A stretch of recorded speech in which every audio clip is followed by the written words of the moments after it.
Njeri, it is yesterday. It was the Deputy President birthday. You decided to gift him from Olkalau. A huge loss. You know, huge is the word. And I don't know how that speaks in your own interpretation, because he came out in the build-up of the campaign saying that he's going to meet your party leader in Olkalau and they're going to battle it out. Well, battle prevailed and the outcome is here. So that is one. And perhaps you could just respond to that first. First of all, I want to tell the Deputy President that happy birthday from the DCP winners. Sometimes, we have to stay with the fact that there's nothing much you could do.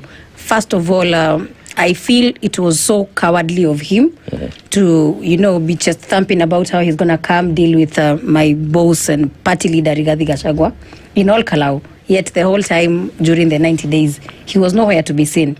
And it was very unfortunate of him to discuss how he's going to come and battle it out with His Excellency Rigathi Gachagua when we were still mourning the death of our former member of parliament.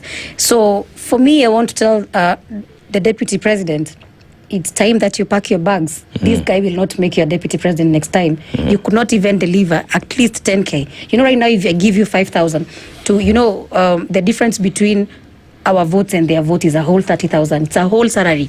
Ya mtu mahali. Yeah. The votes they got, 5,440. Ni 5,000 na mingine ya kutoa. You see, if I give you 5,000 right now, you go to a supermarket, you don't even need a shopping bag. So you can imagine how humiliating it is, considering the budget they spent. For the last 90 days, ministers, PSs, the whole government was in Olkalau. It was so bad that we had even decided now we have to be very territorial.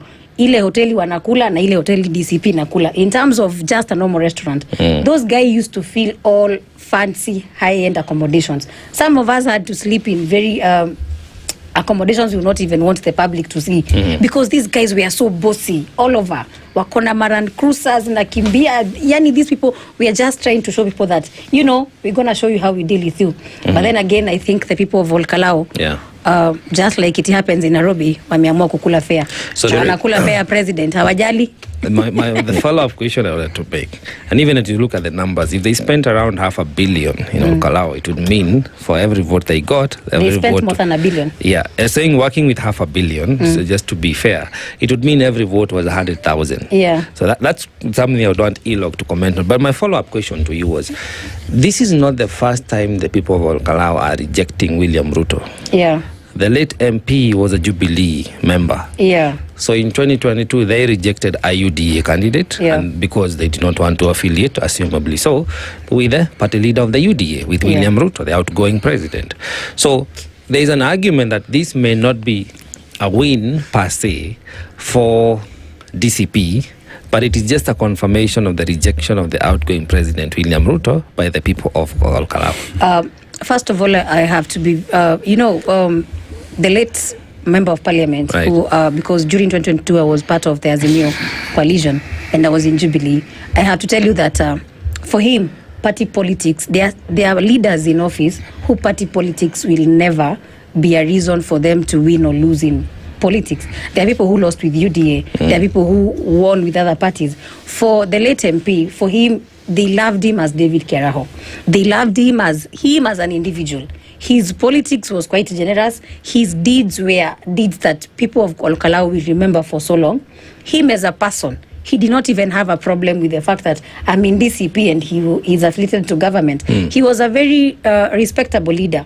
For him, when he won against the now member of parliament, Sammy Ngodho, it was not about rejecting William Ruto. It was more of people just being honest and saying, this is our guy, we have to give him another chance. You see, doing 3 terms is not a joke in a county like Nyandarua, where most people do only 1 term. And for him, I think that if he was still alive to 2027 election, maybe because of how sick he had gotten, maybe he would not even have vied. But I am very sure he would have given direction that the people of Olkalau would have felt we can maybe listen to him. So for him, it was purely an individual win in 2022. And again, the people of Olkalau still overwhelmingly voted for William Ruto, because I think we only got like 60,000 votes as watu wa baba.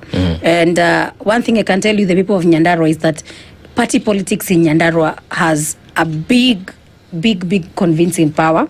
And this time, I hope that the members of parliament who are still aligned to UDA in the mountain have read the writings on the wall.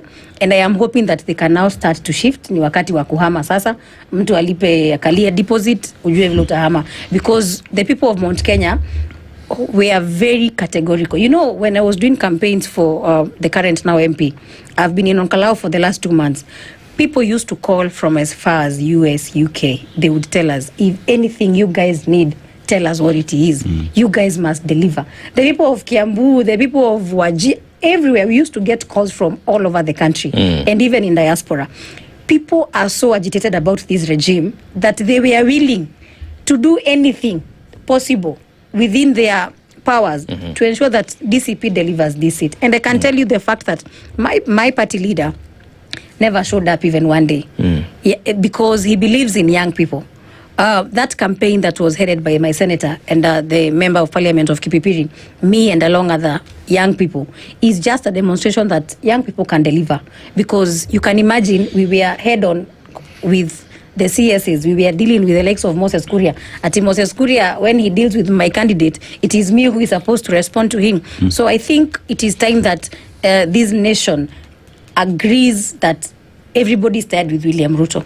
But again, we must be very careful not to just vote out and vote in garbage. We have to ensure we do quality leaders. And you see, for somebody like Sammy, who has been a member of county assembly, I am very sure he's very well versed with the fact how he can make laws, how he can be a good oversight person. And I am a believer that for the next 8 months, even if the people of Nyandarua voted somebody who is not in government, I have seen leaders who have delivered without being in government. Women Rep Kirenyaga is a good example that you can be number one as a women rep in this country without you having to be in government. Senator Kirenyaga, who is in opposition, is another example. Member of although they remain Parliament, UDA members, just for the record.